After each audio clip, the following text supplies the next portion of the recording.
Halo Kidaler, selamat datang kembali di channel Hobi Kidal.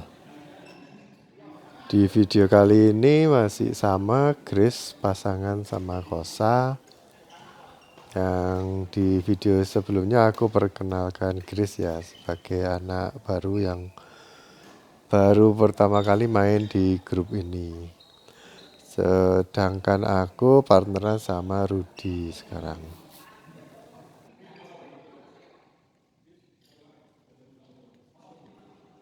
Oke, kita mulai gamenya 0-0.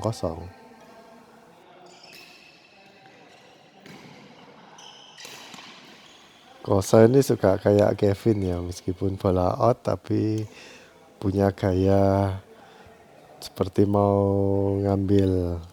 Tapi kurang akurat sebenarnya malah masuk bolanya. Ini katanya bolanya nggak enak jadi minta ganti kok.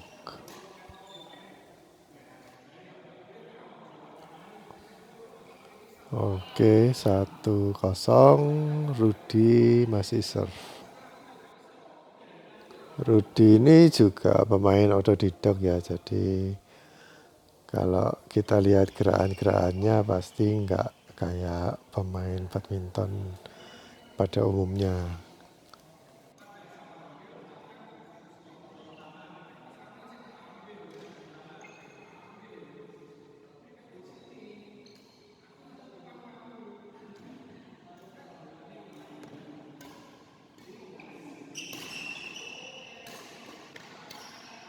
Ini Kosa kaget soalnya.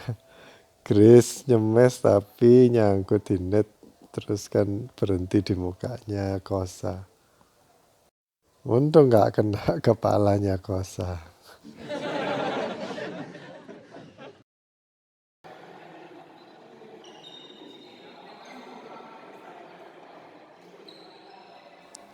Servisnya Grace masih nyangkut padahal dia itu kepala raket ketemu koknya itu agak tinggi. Harusnya bisa nggak nyangkut dan kemungkinan besar kalau pertandingan nggak boleh sih. Kan aturannya sekarang kalau servis itu kok ketemu senar itu di ketinggian 115 cm. Sedangkan ketinggian net itu 155 cm. Jadi dari net ke aturannya servis itu 40 cm ya selisihnya. Jadi sekitar 2 jengkal kalau dari bibir atau pita putihnya net. Aku rasa Grace juga pemain yang otodidak tapi kemungkinan ada yang ngajarin. Aku belum tanya-tanya sih. Soalnya kan dia anak baru. Kalau aku lihat dari formasi pergerakannya Grace ini, dia masih bingung harus jaga di mana, yang pasti semua bola mau diambil. Maksudnya nggak mau diam aja nganggur. Padahal harusnya kalau main double tuh ada kayak aturan ya. Jadi aturan yang mungkin kita semua udah tahu, kalau bolanya dari kita atau dari partner kita diangkat ke lawan, kita harus jaganya itu kiri dan kanan. Tapi kalau bolanya kita turunkan, misalnya drop shot atau net atau smash, itu formasinya depan dan belakang. Tapi ada perkecualian ya, aku nggak akan bahas di sini ya. Tapi yang penting perlu diketahui itu ya dua aturan itu. Itu aturan yang paling basic sih buat yang otodidak. Aturannya cuma dua itu aja, itu pun pemain otodidak yang udah main lama kalau diberitahu pasti lupa. Dan seringkali habis ngangkat bola terus maju ke depan atau yang sering aku temuin hampir tiap minggu. Kalau partnerku berada di depan, lalu aku di belakang ngangkat bola, dia nggak mau pindah. Karena mungkin pikirnya kalau jaga aku di belakang ya harus jaga belakang terus. Dan dia kalau sudah di depan nggak mau pindah di depan terus. Padahal kalau ngangkat tuh harusnya itu momen-momen saat kita berrotasi. Jadi posisinya kiri kanan terus ganti depan belakang. Kalau depan belakang saatnya rotasi kiri kanan. Nah, kayak gitu terus. Kalau kalian sempat lihat YouTube, coba cari YouTube-nya Gronya ya. Itu dia ngajarin kayak tingkat lanjutan buat formasi-formasi. Misalnya di smash atau kasih strategi main double dan mix double. Coba aja dilihat YouTube-nya Gronya. Dia kerjasama sama pemain Eropa, namanya Tobias kalau nggak salah. Itu sama-sama pemain internasional sih. Kalian lihat aja kalau mau belajar tentang formasi yang lebih lanjut. Jadi aku nggak perlu repot-repot jelasin di sini.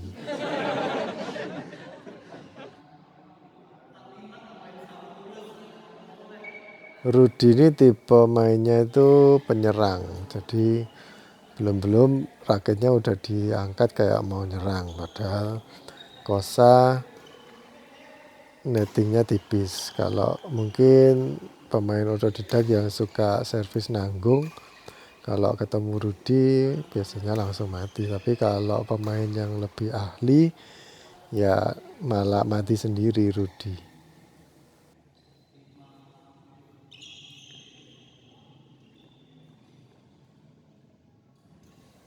Ini aku gak nyangka kalau Chris bisa netting silang. Dan tipis juga, terus masuk. Gitu, aku gak nyangka. Jadi kalau kita baru berhadapan dengan orang yang baru ya, atau mungkin ada teman kita yang lama udah nggak main, bisa aja mereka itu latihan di tempat lain gitu. Terus punya keahlian yang baru yang sebelumnya kita nggak pernah tahu kalau teman kita yang itu bisa melakukan gerakan yang seperti itu.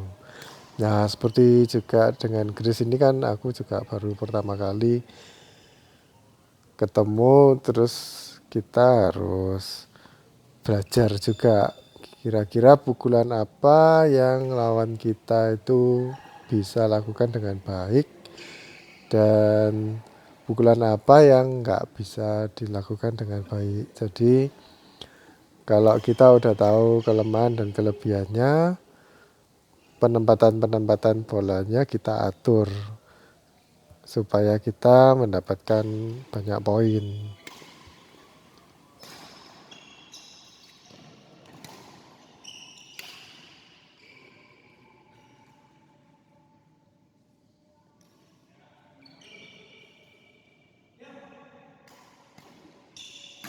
Seperti yang aku bilang, pemain otodidak kalau ada bola lambung nggak mau pindah. Ini kan aku tadi lambung, Rudy nggak mau pindah. Ya kadang memang merubah kebiasaan itu sulit ya. Walaupun kita tahu mana yang benar, mana yang enggak.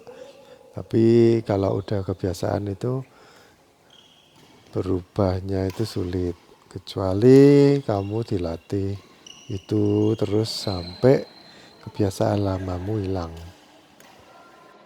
Mungkin supaya bisa membantu kalian lebih cepat untuk inget ya. Itu lihat manfaatnya. Kalau biasanya ada bola lambung dari kalian ke lawan, terus tetap kamu jaga depan dan ternyata setiap kali kamu maju ke depan 90% kamu kehilangan poin.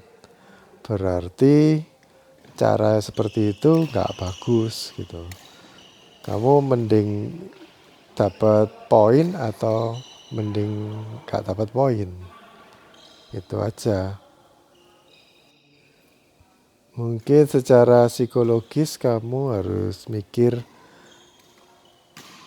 apakah teori kalau dipakai itu teori lebih unggul daripada kepercayaan diri. Kan kalau bola mau disemes lawan terus kita hadapi itu berarti kamu kan percaya diri toh.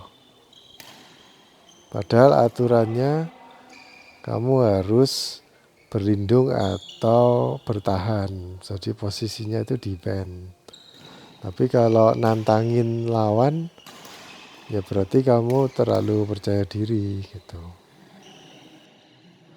Ya percaya diri itu bagus, cuman kalau kamu percaya diri tapi mata kamu benjut, ya nggak lucu juga kan.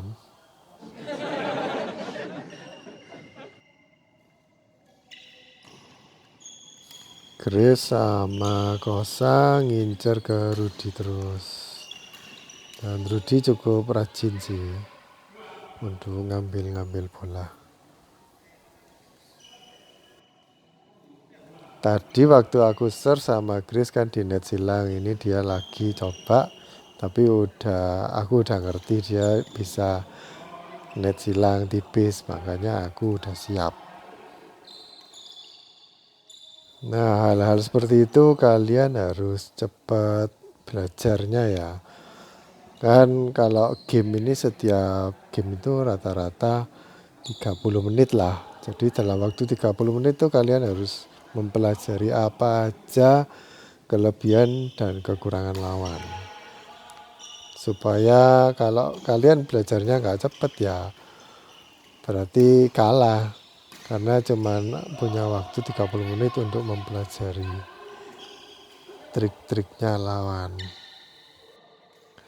Dan kamu kalau punya trik-trik tertentu yang lawan nggak bisa menduga, jangan dikeluarin semua waktu awal-awal game.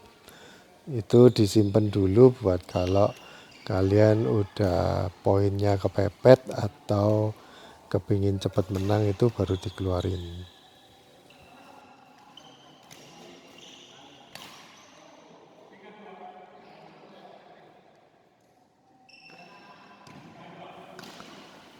Ini Rudy udah benar waktu aku angkat dia jaga kiri kanan. Dan aku rasa jaga kiri kanannya dia itu bukan karena dia tahu aturannya, tapi karena konsepnya dia nggak boleh ada ruang kosong. Jadi kalau lapangan itu ada bagian yang kosong, harus ada orang yang ngisi. Mungkin konsepnya dia seperti itu. Aku sih nggak tanya-nanya ya. Tapi aku kira-kira konsepnya Rudy seperti itu. Jadi masih mending lah nggak nganggur di satu posisi terus. Kadang ada anak yang benar-benar baru belajaran itu satu posisi di situ terus nggak mau pindah-pindah. Kalau kita punya peraturan dan kalau depan belakang kiri kanan itu aturan umum ya. Kalau kita punya peraturan atau perjanjian dengan partner kita itu lebih enak. Jadi nggak banyak ruang kosong yang tersisa. Istilahnya itu rapi gitu. Jadi nggak bolong-bolong. Karena kalau nggak punya kesepakatan dengan partner, waktu kita mau ngambil, tapi direbut partner. Tapi kalau partner nganggur, kita nggak ambil karena kita pikir partner kita. Yaitu kayak ada perjanjian tertentu ya. Cuman nggak mungkin kayak atlet itu kan berasal dari klub-klub yang berbeda, terus dikumpulin dipasangin sama pelatihnya. Nah itu kan nggak tahu dari klub A peraturannya main itu formasinya bisa beda sama klub B. Tergantung coachnya itu ngelatihnya gimana kan. Tapi paling enggak kalau udah masuk pelatnas atau ke Ciumbrella, ke Cipayung, pasti pemain-pemain atau atletnya itu dalam tanda kutip udah ngerti aturan-aturan basic yang sudah disepakati hampir semua atlet di seluruh dunia. Nggak cuma aturan depan belakang kiri kanan aja, ada lagi aturan-aturan lainnya yang ya nggak mungkin ditulis sih, karena itu tergantung pengalaman juga. Kalian bisa pelajari di channel YouTube lain yang ngajar tentang formasi-formasi. Walaupun nggak 100% bisa kalian tiru ya, karena tergantung dari skill dan situasinya. Dan kebanyakan yang ngasih tutorial itu bilang bukan itu aturan, tapi mereka bilang saran atau suggestion. Biasanya kalau dari channelnya orang-orang barat atau orang Eropa itu kasih penjelasannya detail dan videonya bagus. Terus ada contoh-contoh soalnya juga, maksudnya contoh situasi dalam permainan atau game yang mereka lakukan, atau mungkin contoh waktu atlet main gitu. Ini kan kita mainnya sekedar mainan biasa ya, jadi bukan levelnya atlet. Kalau kalian niru yang di sini ya belum tentu sama dengan aturan-aturan yang dipakai atlet gitu. Karena lihat skillnya dulu. Kalau atlet mungkin waktu temennya naikin bola tapi ada yang jaga depan, itu karena mereka bisa lari atau bisa ngembaliin coveragenya itu lebar gitu. Kalau kita bukan atlet, niru atlet berbuat seperti itu ya gak mungkin sama hasilnya, malah mungkin cepat mati cepat kalah. Kadang-kadang aku kan punya akun TikTok ya, kadang-kadang banyak ini yang komen kalau apa yang aku kasih tips di situ itu salah, atau dikatain kurang ini, kurang cepat, kurang apa gitu. Atau yang baru-baru ini aku inget waktu aku ngasih trick shot, jadi seperti mau ngelop gitu di depan net tapi ternyata ngenet. Lalu ada yang komen kalau ngenet itu lengannya harus di atas. Nah memang peraturannya, atau waktu aku diajarin ngenet sama coachku yang dulu waktu aku ikut klub, memang teorinya begitu. Cuman kadang-kadang kalau kalian lihat pemain single wanita atau ya pria, kadang-kadang kan nggak nutut untuk ambil di atas waktu ngenet, tapi di bawah masih bisa tipis. Kayak Momota atau Lee Chong Wei itu, kalau bolanya udah di bawah dia baru ngambil ngasih net, dan ternyata netnya itu juga tipis kembalinya. Nah kayak gitu, apa peraturannya harus ngambil net di atas itu salah? Kan tergantung posisi bolanya berada di mana. Lalu aku tarik kesimpulan kalau mungkin para netizen atau yang komen-komen di TikTok atau di YouTube gitu, itu berasal dari klub yang beda sama tempatku dulu training ya pastinya. Dan pastinya coachnya juga beda. Beda coach, beda pengajaran juga. Jadi ngapain kita pusing-pusing ngikuti atau dongkol kena komentar dari netizen gitu. Karena memang pengajarannya beda, dan kalau soal olahraga gini kan bukan kayak matematis ya. Kalau matematis tuh 1 tambah 1 hasilnya 2. Tapi kalau olahraga gini teori-teorinya itu mungkin diajarkan semua sesuatu yang umum gitu. Tapi pada prakteknya lihat-lihat kondisinya atletnya juga. Kadang-kadang ada kayak defense ya, defense tuh pakai backhand gitu. Walaupun bolanya di bawah atau drive itu tetap pakai backhand caranya.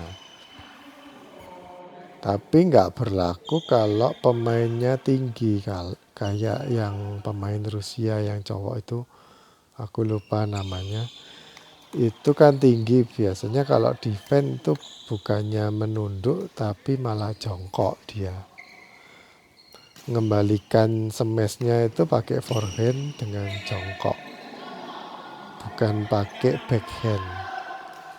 Itu kan tergantung kondisi fisik dari atletnya juga kan. Terus kalau ini kan aku kidal gitu. Di channelnya Gronya juga dibilang kalau partnernya kidal itu beda formasinya. Kalau partnernya kanan itu lain lagi, harus ngapain gitu. Jadi pada akhirnya ya kita tarik kesimpulan kalau aturan-aturan itu ada bukan untuk dilanggar ya, tapi aturan-aturan itu dijadikan pedoman aja. Walaupun mungkin nggak 100% harus seperti itu, tapi itu harus ada pedomannya. Melenceng-melenceng dikit nggak apa-apa, tapi jangan melenceng banyak atau malah melakukan kebalikannya. Itu jelas-jelas cari masalah. Kalau kita udah tahu yang benar terus ngelakuin yang salah, itu cari masalah namanya.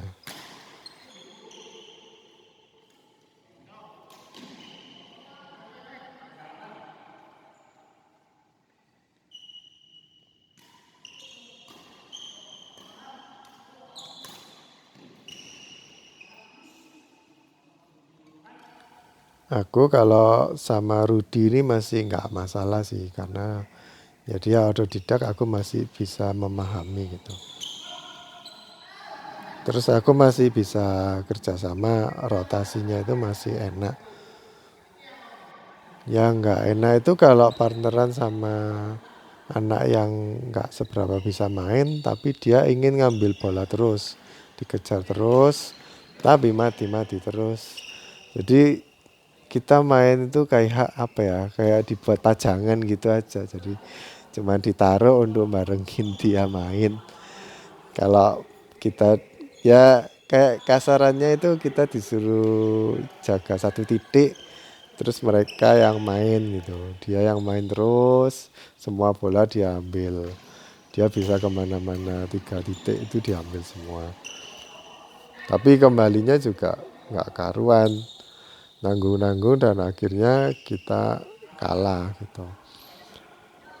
Ya kalau gitu aku juga males main, soalnya ya percuma aku ngotot-ngotot main, ambil sana sini capek sendiri, tapi pada akhirnya sama temenku atau partnerku sendiri bolanya dibuang-buang, disangkutkan ke net, terus kasih bola nanggung, dan kayak gitu-gitu dibuang out dan sebagainya.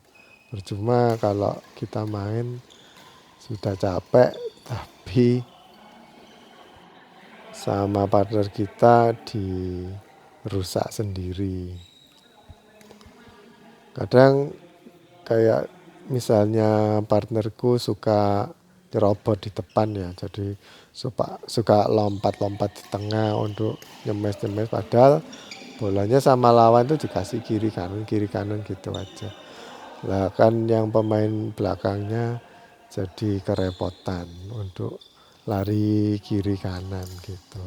Kalau udah gitu mending aku lepas sih, nggak aku ambil kalau kejauhan kiri kanannya, daripada aku ngotot-ngotot main nanti aku cedera. nggak bisa main lagi. Kembali lagi, memangnya ada peraturan untuk nyerobot-nyerobot di tengah gitu, atau nyerobot di depan. Kan nggak ada peraturan seperti itu. Walaupun Kevin kalau kita lihat sering nyerobot-nyerobot sebagai pemain depan kan sering nyerobot atau nyegat di tengah ya atau nyegat di depan. Tapi dia sama Markus juga melakukan rotasi. Cuman kadang-kadang teman kita sendiri itu kepingin kayak Kevin cerobot-cerobot di depan tapi nggak mau rotasi cuman kepingin robotnya aja nggak mau bantuin muter-muter atau rotasi di sekitar lapangannya sendiri. Padahal kalau main double itu kan yang diperlukan yang utama itu adalah kerjasama antar partner gitu. Nggak boleh main sendiri-sendiri. Kalau individualis main sendiri-sendiri atau lagi bertengkar, walaupun atlet kadang meskipun dipasangin sama coachnya, tapi kan kadang di luaran tuh bertengkar gitu, rebutan pacar mungkin, jadinya mainnya rusak. Kalau kayak gini ada bola nanggung tapi Rudi nyemes nyangkut itu aku nggak masalah. Maksudnya memang skillnya seperti itu nggak apa-apa. Mungkin kurang latihan aja nggak apa-apa. Itu kan ya human error ya. Jadi nggak bisa kita prediksi kadang atlet pun juga nyangkut gitu. Cuman yang jadi masalah itu yang kalau rotasinya ngawur atau pengembaliannya itu ngawur. Nanggung-nanggung atau ngembaliin ke depannya orang yang sudah siap nyemes. Nah itu kan ya salah gitu. Nggak bisa dibilang benar.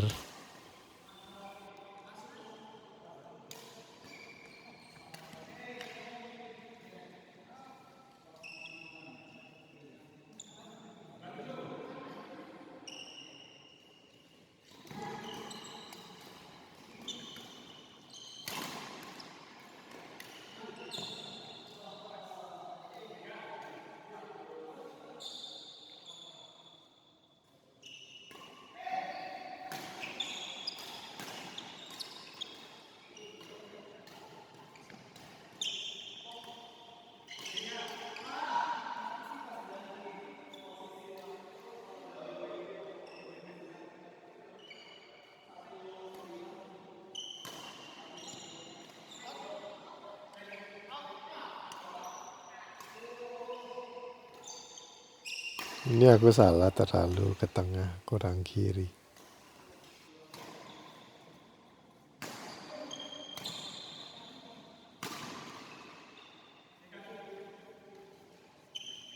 Kosa mau ngulangi lagi nyemes ke arah kiriku.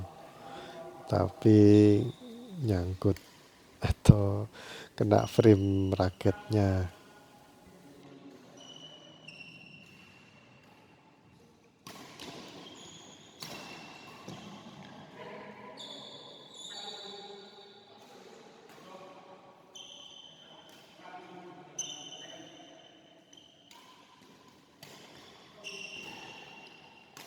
Kosa mestinya tahu aturan-aturannya ya. Tapi karena Chris itu mainnya random, jadinya Kosa agak kesulitan untuk menempati formasi yang baku atau yang umum. Makanya tadi maunya nyegat terus di depan biar dapat poin tapi dibuang ke belakang makanya Chris gak bisa ambil.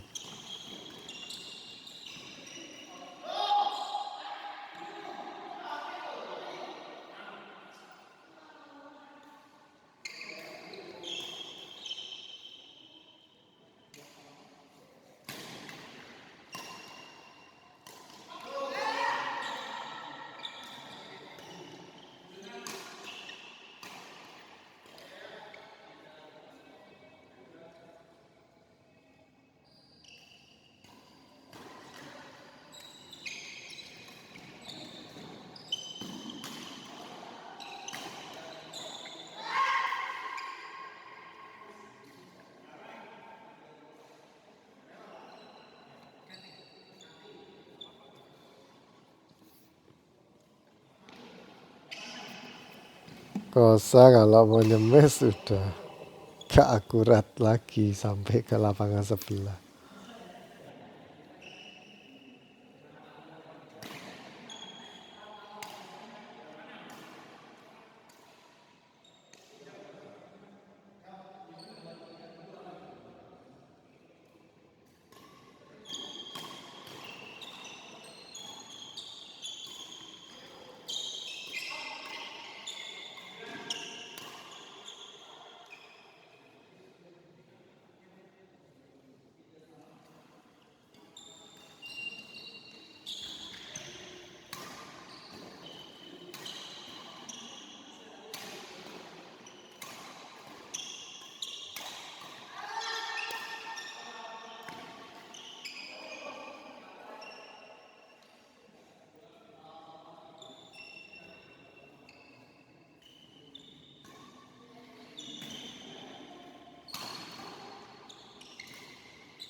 Gamenya udah mau berakhir tapi komnya rusak, harus ganti. Tapi kita cari yang bekas.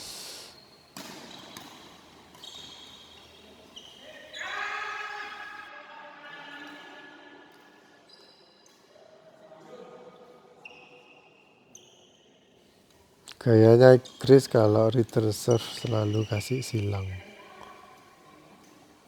Kalau kalian main punya kebiasaan tuh jangan ngentarai atau diperlihatkan terus menerus ya, nanti sama lawan tuh ditengeri atau diincer, diinget-inget terus dapat diputer balikkan malah nggak poin.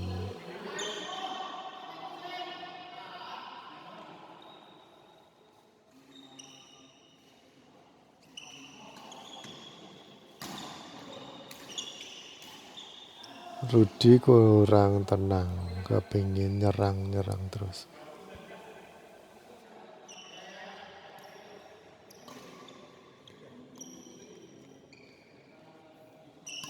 Kalian tuh juga harus belajar bola waktu di atas itu kalian harus bisa deteksi out atau enggak.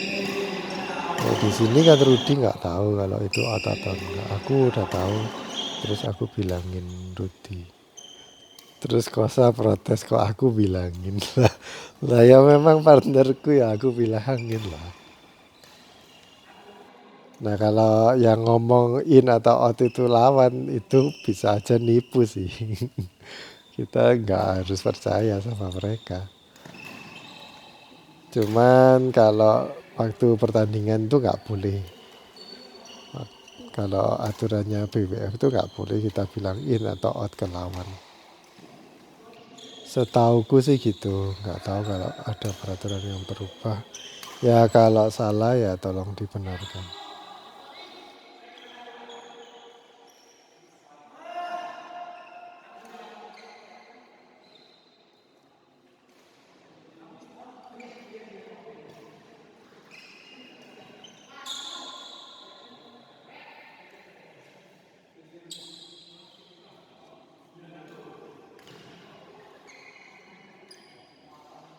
Kosa kan suka nyegat servis jadi aku flip. Rudy ini kalau in atau out dia ngangkat tangan. Makanya Kosa tanya itu in atau out. Terus katanya Rudy kalau in itu dia kasih jempol. Angkat tangan tapi kasih jempol. Harusnya kan kalau in itu tangan kita ke bawah.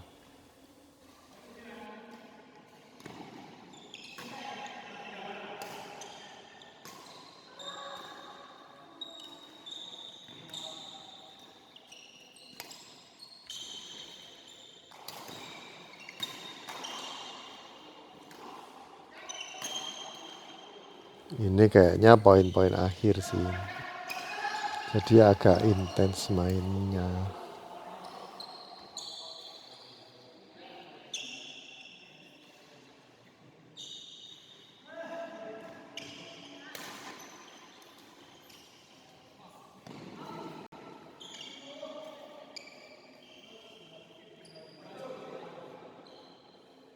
Rudy niru aku kasih service flick ke Kosa. Dan telat terus Kosa out. Oke. Oke guys, udah selesai gamenya. Sampai ketemu di video berikutnya. Dadah.